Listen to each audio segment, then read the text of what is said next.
In this lesson, you will be learning about transformations. Okay, so here are the four types of transformations. There is the reflection, okay, which is a figure flipped over a line. A translation, when you have a figure that is slid. A dilation is when a figure is either enlarged or reduced, so it either gets smaller or bigger. And a rotation, when a figure is rotated around a point. Okay, so let's try and identify the first couple. Okay, so the first one, it looks like the beginning one is smaller and it's being enlarged, so this will be a dilation. The second one, from the starting point, is being slid, translation. Okay, and the next one is being rotated around a point, so we have rotation. Okay, pause the video for a moment and try these on your own. Okay, so for number one, you should have had rotation. Number two is reflection. It's being reflected over a line.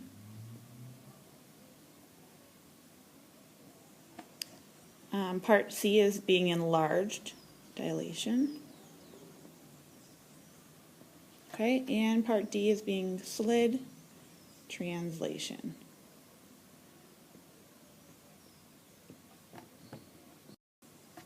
Okay, so these parts are really important because they help us determine how we change the coordinates. Okay, so for reflection, if we want to reflect over a certain point, our original starting point would be here. And then if we want to reflect it over the x-axis, we change our coordinates to have negative y, which would be down here. Okay, so our starting point, and here we're reflecting it over the x-axis. In turn, when we start off with our original, we want to reflect it over the y-axis, we then make the x negative, which would be over here being reflected over the y-axis. Okay, so these are important and we're going to need to look back at them. Okay, so let's do an example of where we use reflection over the y-axis. Okay, so we just saw before that for every xy, we need to change it to negative xy. Okay, so the first thing I'm going to do is plot the points that I'm given. Okay, so I'm given w, x, y, and z. So w is negative 1, 4. Negative 1, 2, 3, 4, 4. Okay, and this is w. 4, 4 is x. Y is 4, 1. And z is negative 3, 1.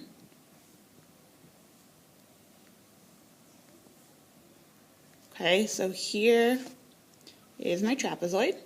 Okay, now I'm going to reflect this trapezoid over the y-axis. I'm going to bring it over on this side. Okay, so to do that, I need to change the x to negative. So now w is going to be 1, 4. X will be doing the opposite of the x, negative, sorry, let me erase this. Negative 4, 4. Okay, so I'm just making the x negative.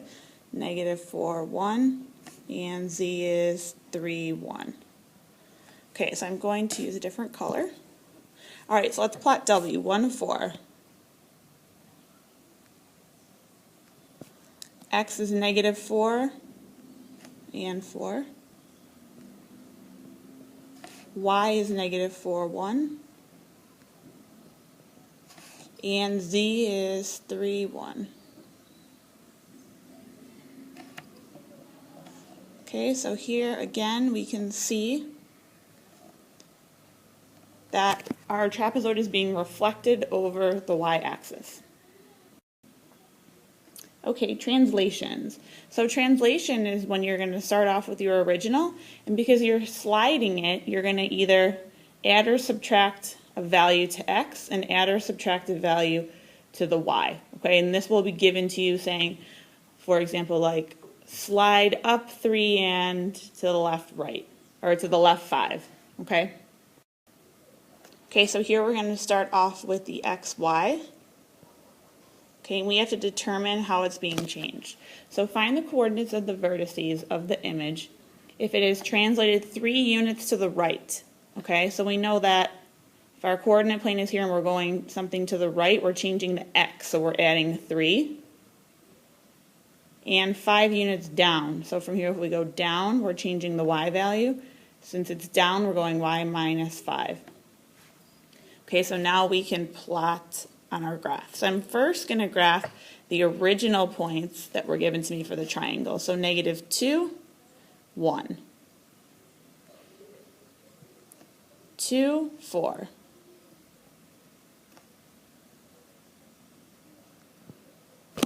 1, 1. Okay, so here's my original triangle.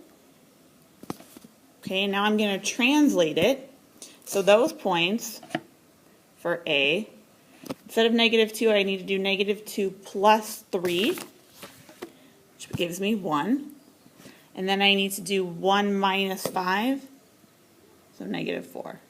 Okay, then for B, I need to do 2 plus 3, which is 5. And 4 minus 5, which is -1. And then for C, I need to do 1 plus 3, and then 1 minus 5. Okay, so now I can go ahead and graph this. So I'm going to plot 1, 4. I'm sorry, 1, -4, which is A. 5, -1.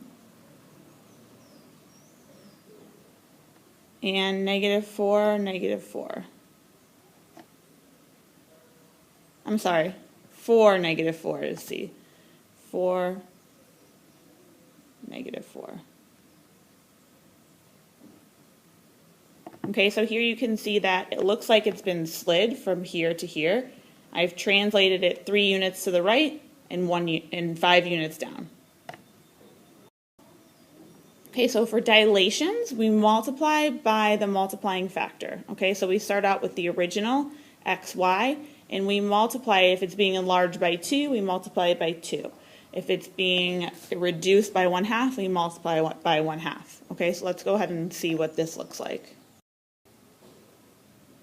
Okay, so here we have our original trapezoid that's given to us, and the coordinates of the trapezoid are dilated to a scale factor of 2, okay?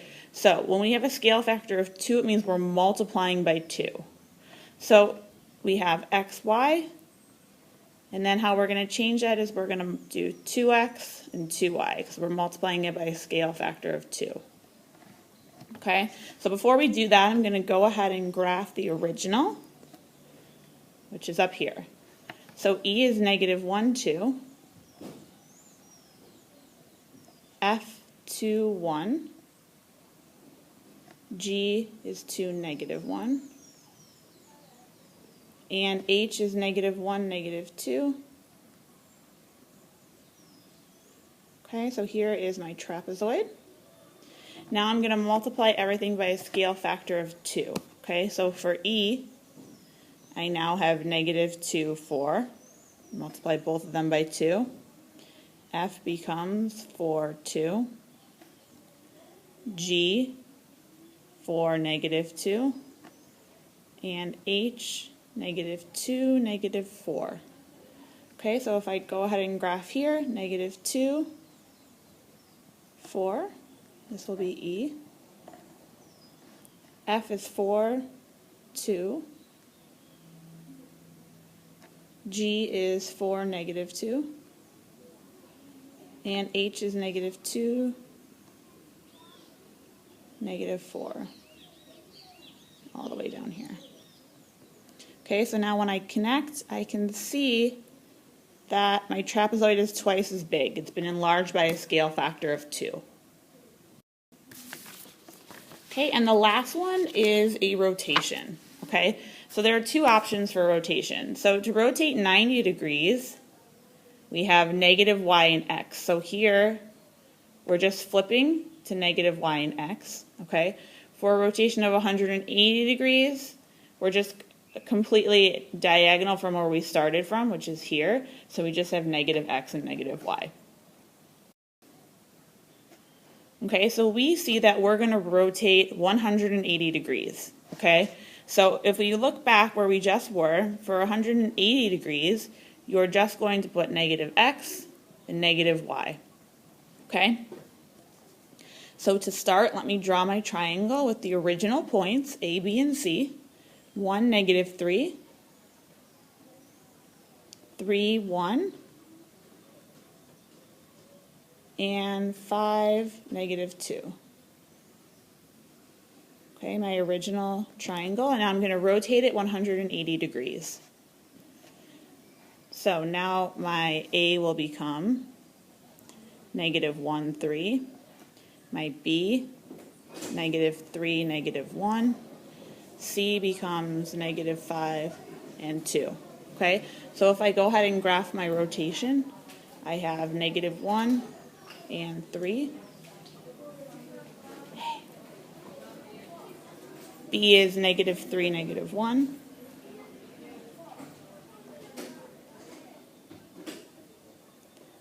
And C is negative 5, 2. Okay, so I can see that from the starting point, I am rotating it directly to the other side, which is 180 degrees.